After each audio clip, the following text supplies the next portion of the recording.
దేవునికి స్తోత్రము. అనుదిన దేవుని వాక్య ధ్యానమునకై ఈరోజు 2026 సంవత్సరము జనవరి నెల 10వ తారీఖు. ఈరోజు ధ్యాన వాక్యము పరిశుద్ధ గ్రంథము నుండి రోమీయులకు అపొస్తలుడైన పౌలు గారు రోమా సంఘానికి వ్రాసిన పత్రిక 12వ అధ్యాయము 12వ వచనాన్ని మనం ధ్యానించుకుందాము. ప్రియ దేవుని బిడ్డలారా, వాక్య ధ్యానానికై మనమందరము కలిసి చేయుచున్న ఈ యొక్క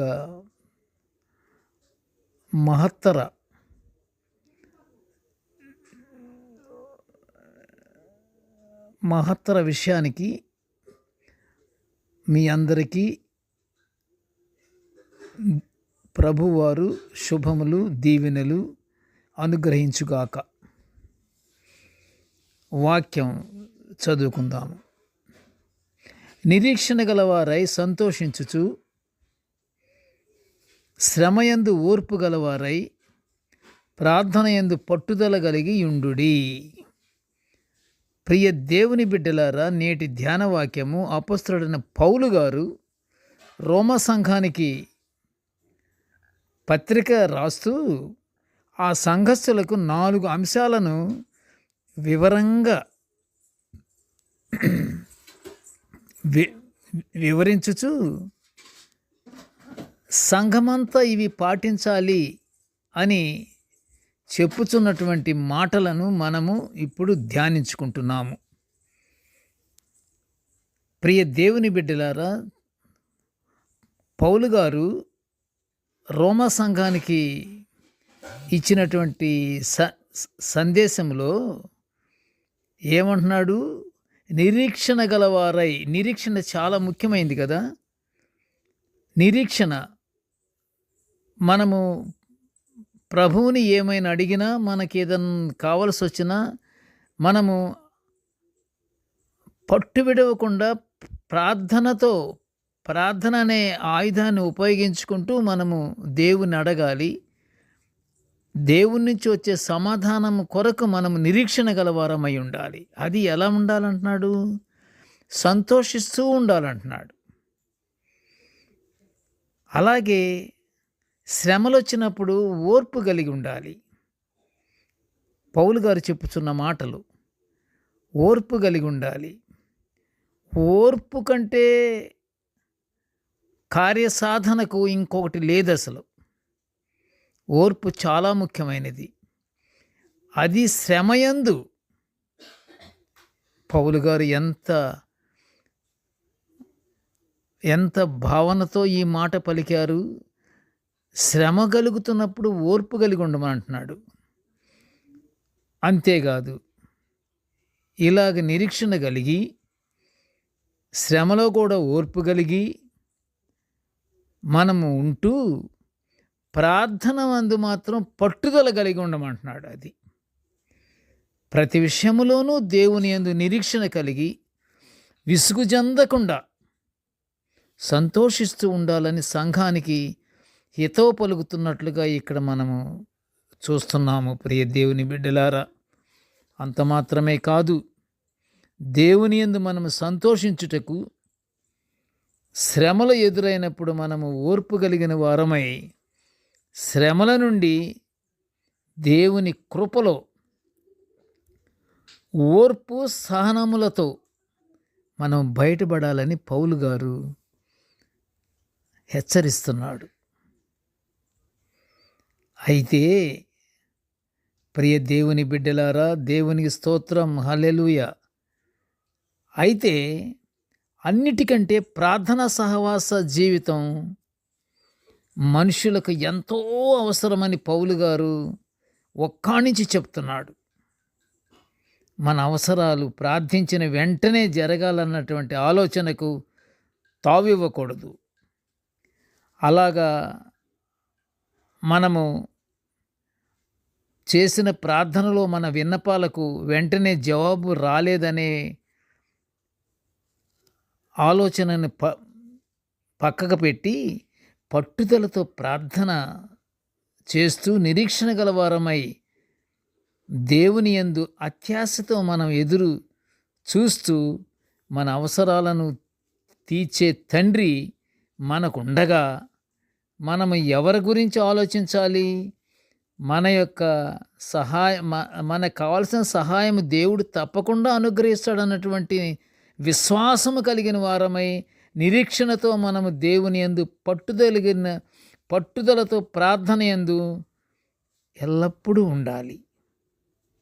ప్రార్థన యందు ఉండాలి మనము. ఇదే పౌలు గారు చెప్తున్న మాటలు. ప్రియ దేవుని బిడ్డలారా, జీవితంలో చెలరేగిన తుఫానులు, సుడిగుండాలను, పరిష్కరించలేని సమస్యల నుండి బయటపడాలంటే ఒకటే ఒక మార్గం. ఆ మార్గమే ప్రార్థన. పరిష్కారము కానటువంటి సమస్యలు బోలెడుంటాయి మనకి. జీవితంలో తుఫానులు, సుడిగుండాలు, ఇవన్నీ మనం తప్పించుకోవాలంటే ఒకటే ఒక మార్గం. ఆ మార్గమే ప్రార్థన. అనేక సందర్భాలలో మన ప్రార్థనకు సమాధానం రాకుండా మనకు తెలియని మన పాపాలు ట్రాఫిక్ జాములు అడ్డుపడతాయి. అలా ట్రాఫిక్ జాముల మన ప్రార్థనకు అడ్డుపడి ఆలస్యం అయ్యేటట్టు చేస్తాయి. ప్రియ దేవుని బిడ్డలారా, ట్రాఫిక్ జామ్ ఎందుకు అవుతుందో మనము గుర్తించాలి. మనలో మనకు మార్పు రావాలి. నీలో ఓర్పు ఉన్నదా? నీలో సహనం ఉన్నదా? నీలో ప్రేమ ఉన్నదా? చెక్ చేసుకోవాలి. మన హృదయాన్ని పరిశోధించుకోవాలి మనము. అది ఎందుకు వస్తున్నాయి అనేది మన వలన కాదు. ప్రార్థన చేయాలని చెప్పుకుంటున్నాం కదా, ప్రార్థనే ఆయుధము.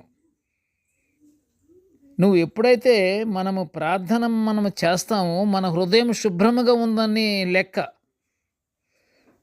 మనం ఎప్పుడైతే ప్రార్థన యందు పట్టుదల కలిగి ఉంటామో అది దేనికి గుర్తంటే ఓర్పు కలిగిన వారమై ఉన్నాము, సహనము కలిగిన వారమై ఉన్నాము అనేది మనల్ని వెంటాడుతుంటుంది. ఆ మాట, ప్రార్థన చేస్తున్నావు జాగ్రత్త, నీలో ఓర్పు ఉన్నదా? నీలో సహనం ఉన్నదా?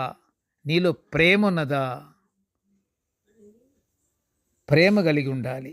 అందుకని ఇర్మియా ప్రవక్త అంటున్నాడు, ఇర్మియా గ్రంథము 10:23 ఏముందంటే, అలాంటిది సరిచేసుకోవాలంటే మానవుని వశములో లేదట. ఏదైనా తప్పు ఒప్పులు మనం చేసుకోవాలంటే మానవుడి వల్ల కాదు. అది ఎవరి వల్ల అవుతుందా అంటే, అది సరిచేసుకుంటానికి కీర్తనకారుడు మంచి మార్గాన్ని చూపెడుతున్నాడు. కీర్తనల గ్రంథము 27వ సంకీర్తన 11లో మనము చూచినట్టయితే, దేవునికి ప్రార్థన చేసి మంచి మార్గాన్ని దయచేయమని దేవుని అడగాలట.